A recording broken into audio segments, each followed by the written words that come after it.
স্বামীর অবস্থা খারাপ ভাই, পোলাপানটা গণকবর দিতেছে, একের পর এক গুলি করতেছে ভাই। ওটা সংস্কার আন্দোলনকারীদের ছাত্রলীগের জবাব দেবে বলে হুঁশিয়ারি দিয়েছেন আওয়ামী লীগের যতটুকু না দেশ তার চেয়ে অনেক বেশি রাজনীতি আমরা করছি। আমাদের এই তরুণ ছাত্র সমাজকে নিয়ে আমরা রাজনীতি করছি জানেন। আসসালামু আলাইকুম। হ্যাঁ রাইসু, জি ভাই বলেন, তোর অবস্থা কি? এই তো ভাই এনে অবস্থা খুব খারাপ, স্টুডেন্টরা দাওয়ানি দিতেছে, আমগুলো পোলা পাইনে বহুত ঝামেলা করতেছে। যাই হোক শোন, অস্ত্র সব মোহাম্মদপুর থেকে যাইতেছে।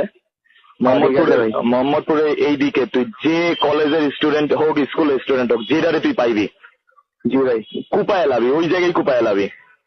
জি ভাই আমার উপরে তো নির্দেশ আছে ভাই, সবাই মনে করেন রেডি থাকার লাগা, বুঝছেন?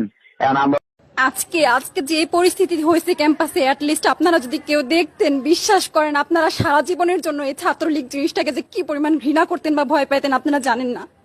এরা আমাদের